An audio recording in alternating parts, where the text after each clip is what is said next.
পঞ্চম শ্রেণীর শিক্ষার্থী বন্ধুরা, তোমাদের ইংরেজি বিষয়ের 11 নং কোয়েশ্চনটি বিভিন্ন টপিক্সের উপর হতে পারে। যেমন তোমাদের অধিদপ্তর থেকে যে নির্দেশনা দেওয়া আছে সেটি শর্ট কোয়েশ্চন হতে পারে, ফিলিং দ্য ব্ল্যাঙ্কস হতে পারে, by using information related to days, month, এগুলা cardinal ordinal number, columns word. এখন আমি শর্ট কোয়েশ্চন উপরে অলরেডি একটা ভিডিও দিয়ে দিয়েছি, তোমরা দেখে নিবা। How to develop English skill, এই টপিক্সটার উপরে, ওটা বিগত সমাপনী পরীক্ষায় এসেছিল। এখন আমি তোমাদেরকে দেখাবো টু ডেইজ নিয়ে। ডেইজ মানে স্যাটারডে, সানডে, ওইগুলোর উপর ভিত্তি করে একটা কোয়েশ্চান। এটাও বিগত সমাপনী পরীক্ষায় এসেছিল, পঞ্চম শ্রেণীর সমাপনী পরীক্ষায়। তাহলে চলো আমরা শুরু করি। ওইটা প্রশ্নটা, কোয়েশ্চানটা এভাবে থাকবে: here is a weekly schedule Here is a weekly schedule of activities that নামটা হচ্ছে Belal does in his free time. Here is a weekly schedule মানে একটা সাপ্তাহিক শিডিউল মানে সূচি of activities, activities মানে কাজকর্ম, that বেলালের কাজকর্ম, does in his free time যেগুলো বেলাল তার অবসর সময় করে থাকে। ফ্রি টাইম মানে অবসর সময়। Now write the name of the days of the week in the sentence. Now write the name of the days of the week. সপ্তাহের নামগুলো এখন লিখো। First one is done for you, প্রথমটি তোমার জন্য করে দেখানো হলো। আচ্ছা, এখানে তারা বাম কলাম ওই বাম পাশে লেখছে ডেজ অফ দ্য উইক, মানে ফার্স্ট ডে, সেকেন্ড ডে, পরে দেখো থার্ড ডে কিন্তু তারা লেখা নাই, দিছে কি ফোর্থ ডে মানে চতুর্থ দিন, fifth day, sixth day, seventh day. আর অ্যাক্টিভিটিস তার কাজকর্ম কি দিয়েছে: রিড স্টোরি বুকস, গল্পের বই পড়ে, ওয়াচ কার্টুন অন টিভি, কার্টুনে টিভিতে কার্টুন দেখে, ক্লিন রিডিং রুম পরিষ্কার করে, প্র্যাকটিস মিউজিক মানে গান চর্চা করে, work in a vegetable garden সবজির বাগানে কাজ করে, প্লে ক্রিকেট খেলে। তাহলে তারা first one is done for you, তারা আমাদেরকে একটি দেখাই দিয়েছে। কীভাবে দেখাই দিয়েছে? এই যে স্যাম্পল আনসার মানে নমুনা উত্তর তারা দিয়ে দিয়েছে একটা। তাহলে ফার্স্ট ডে বলতে এখানে বারের নামগুলা বোঝাচ্ছে। স্যাটারডে, সানডে, প্রথম মানেই স্যাটারডে, সেকেন্ড মানে সানডে, থার্ড ডে মানে মানডে, থার্ড ডে তো আর দেয় নাই। তাহলে ফার্স্ট ডে কি হবে? সপ্তাহে আমাদের যে 7টা ইংরেজিতে বারের নাম আছে, প্রথম বারটা হচ্ছে স্যাটারডে।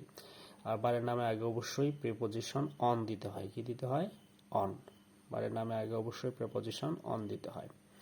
তাহলে অন স্যাটারডে, ফার্স্ট ডে মানে স্যাটারডে, তাহলে অন স্যাটারডে, তারপর ক্ষমা দেয়া।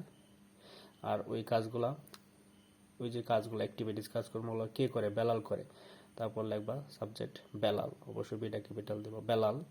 তারপর ভার্ব, রিড স্টোরি বুকস মানে প্রথম দিন সে কি করে? গল্পের বই পড়ে। ফার্স্ট ডে মানে কি? স্যাটারডে সে কি করে?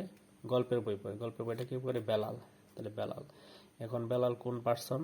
থার্ড পার্সন, এবং এর কি সাথে কি? সিঙ্গুলার, মানে একজনই, বেলাল একজনই, সিঙ্গুলার এবং থার্ড পার্সন। আর থার্ড পার্সন হলে ভার্বের সাথে কি দিতে হবে? এস বা ইয়েস। তাহলে রিডের সাথে কি দিতে হবে? এস।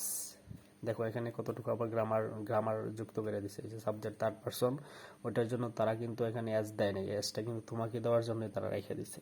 তো তুমি বুঝো না কি ওইটা third person singular number, Belal. তাহলে ভার্বের সাথে কি দিলাম? Reads story books. তাহলে ফার্স্ট ডে মানে প্রথম দিন। তাহলে প্রথম দিন মানে অন স্যাটারডে, অন অবশ্যই দিতে হবে কারণ বারের নামের আগে প্রিপোজিশন অন দিতে হয়। On Saturday. আর তার কাজটা কি? Read story books. কাজটা কে করে? বেলাল। লেখলা Belal read story book. Third person singular number হয়, রিডের সাথে কি হইলো? S, read story books. আচ্ছা, তারপর প্রথমটা গেল। এখন আমার সেকেন্ড ডে মানে কি? স্যাটারডে। 2 নাম্বার হচ্ছে সানডে। তাহলে on Sunday watch cartoon on TV. Second দিনে কি করে? সে টিভিতে কার্টুন দেখে। এই কাজটাও কে করে? বেলাল করে। যেহেতু প্রত্যেকটা কাজই বেলাল, তেমন বারবার বেলাল লিখতে হবে না। পরবর্তীতে আমরা শুধু তার প্রনাউন লিখবো। তাহলে বেলাল, তার প্রনাউন হবে হি। তাহলে on Sunday he watches cartoon on TV. ওই যে হি থার্ড পার্সন, ওইটার সিঙ্গুলার, এবং ওইটার সাথেও কি দিতে হবে? S by S. যেহেতু লাস্টে সিএইচ আছে, এটার সাথে ইএস যুক্ত হবে। তাহলে watches, he watches cartoon on TV. তারপর ফোর্থ ডে মানে থার্ড ডে দেয় নাই, ফোর্থ ডে দিয়েছে। তাহলে ফোর্থ ডে মানে কি, কি বার পরে চতুর্থতম দিনটা কি হয়, শনি রবি সোম মঙ্গল, চতুর্থ দিন হচ্ছে আমাদের মঙ্গলবার। তাহলে মঙ্গলবার ইংরেজি কি হচ্ছে, টুয়েসডে। তাহলে অন টুয়েসডে সাবজেক্ট লেখো হি, প্লারালের প্রনাউন হি। ক্লিন পরিষ্কার করে, তো এটা বারবার সাথে অ্যাজ দিতে হবে, ক্লিনস যেহেতু হিউ থার্ড পারসন সিঙ্গুলার। হি ক্লিনস রিডিং রুম হয়ে গেল। তারপর ফিফথ ডে মানে কি, পঞ্চম দিন হচ্ছে বুধবার। তাহলে অন ওয়েডনেসডে, বুধবার ইংলিশ হচ্ছে ওয়েডনেসডে। অন ওয়েডনেসডে আবার লেখো প্রনাউন হি, কি করে, প্র্যাকটিস মিউজিক।